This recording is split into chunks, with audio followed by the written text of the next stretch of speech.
Hi, in this video we will show how this present approach interprets the Heisenberg dispersion relations. Let's look at the usual way in which these relations are interpreted. Of course, in our approach we begin with this result. This result is not very well known in the literature, although it has been derived many years ago, in the 60s, if I'm not wrong. But we have shown that this result, when integrated in X, gives the usual result that is usually interpreted as the Heisenberg dispersion relations. What strikes us in the first sight is the difference between this equal sign and this inequality sign. This has profound consequences in the sense of the interpretations that we can put forward. Indeed, in this case, when one has an equality sign, it's always possible to interpret these dispersions as coming from what is usually said as uncertainty, which comes in their own way as an observer making some interaction with the system to measure some characteristic of the system, and then disturbing the system in some way, and we interpret this in the usual cases as meaning that the smaller the uncertainty in X, that is, the greater the precision in the measurement of X, the lesser the precision in the measurement of P.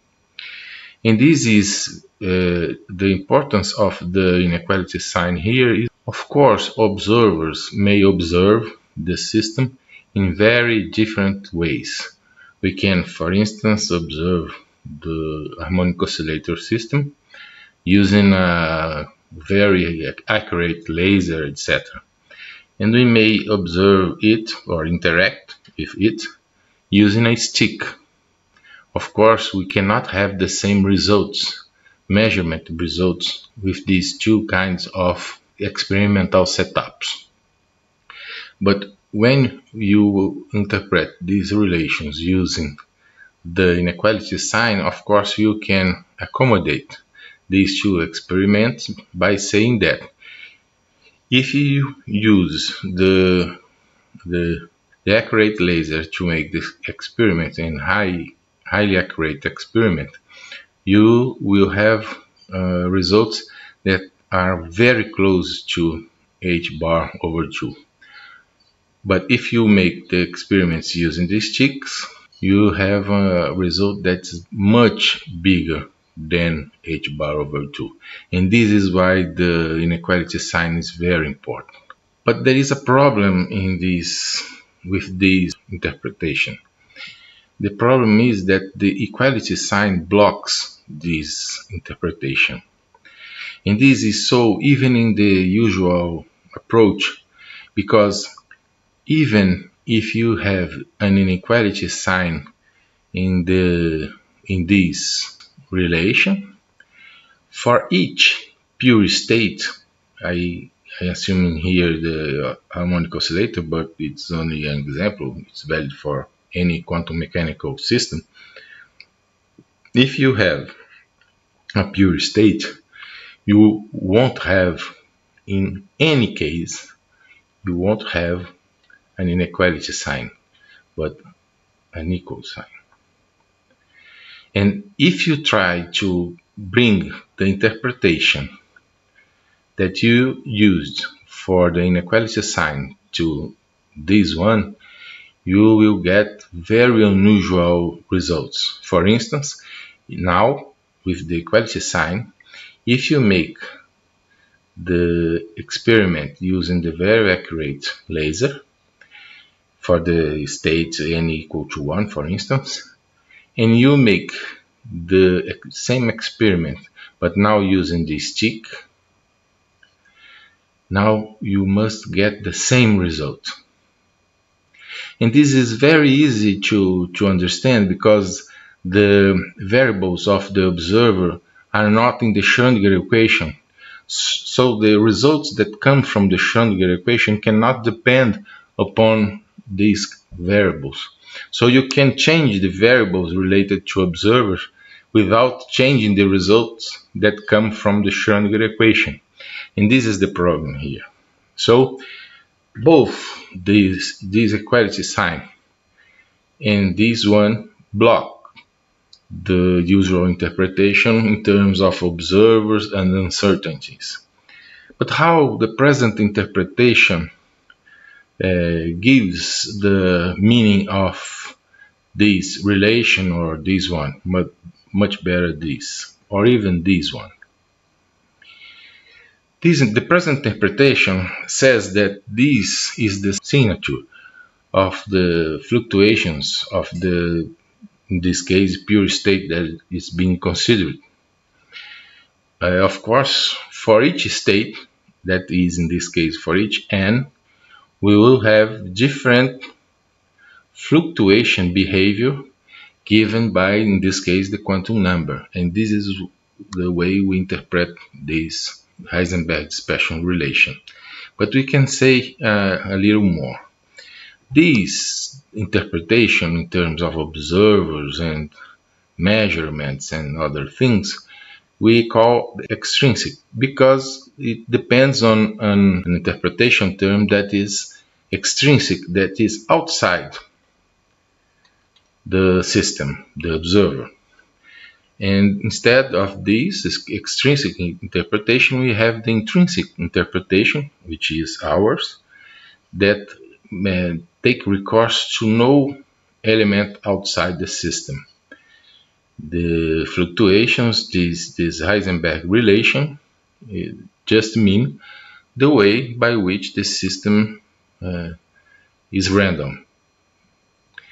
Let's take a deeper look into the Heisenberg dispersion relation for momentum and position. Now let's come back again to the main result, which is the axiom of our entropy derivation of the Schrödinger equation, and let us try to understand what it means.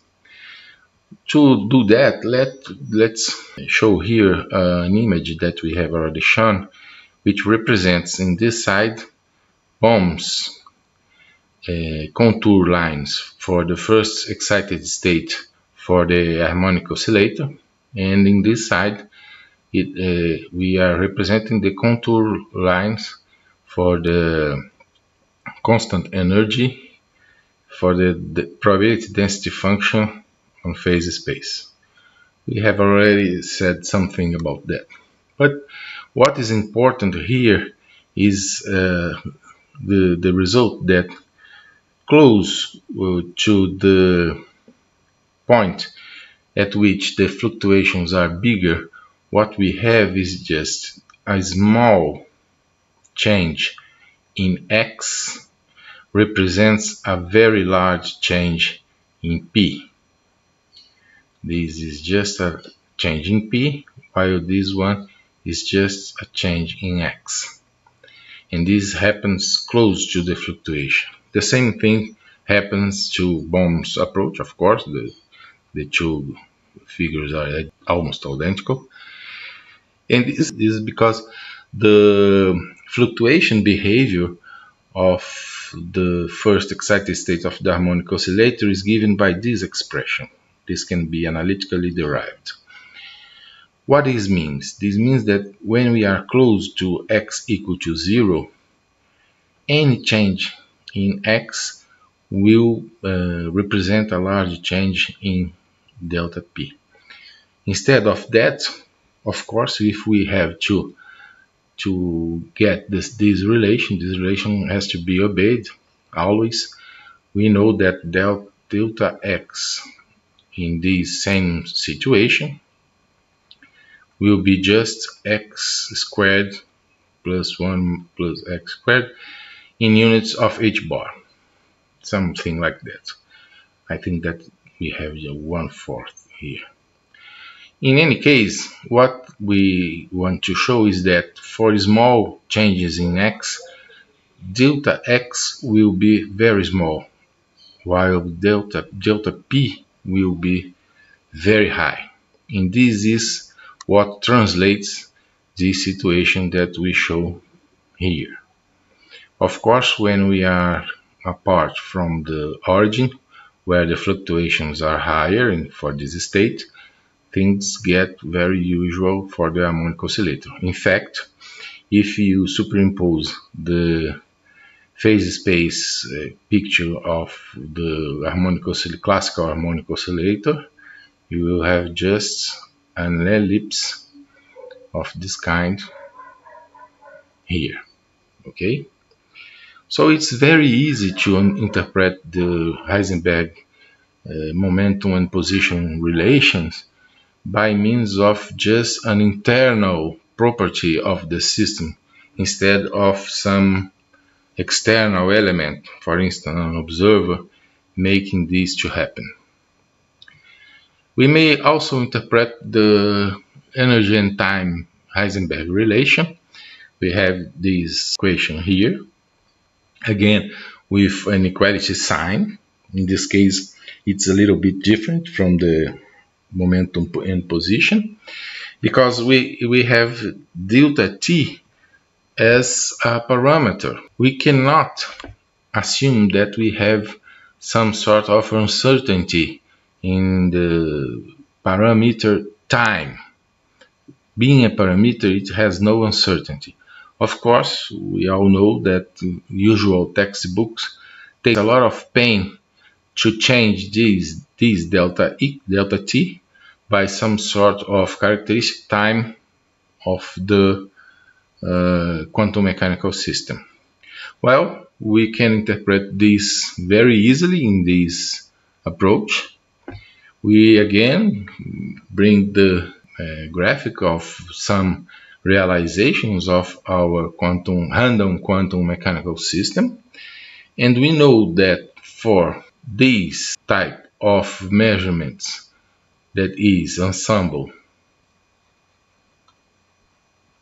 averages, to be equal to time averages, we must have to assume that in the line of time we have taken enough large interval of time so that the ergodic principle may apply and give the same result.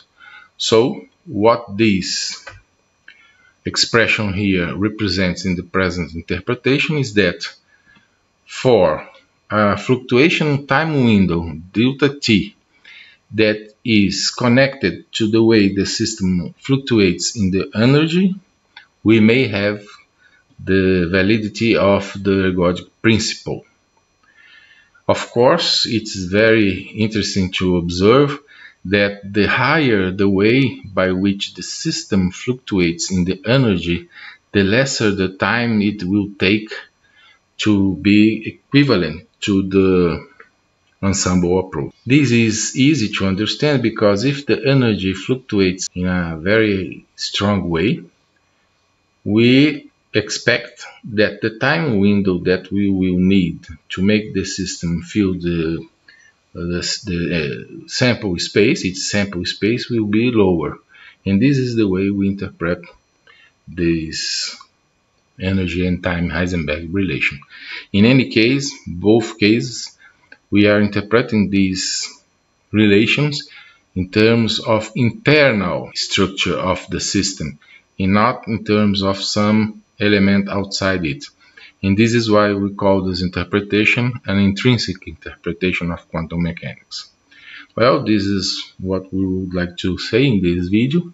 In the next video, we will talk about duality, and we will show that duality comes from a particular way by which we look at the quantum mechanical system. That duality, if we change our way of seeing these systems, duality can be expunged from our interpretation. Thanks for watching.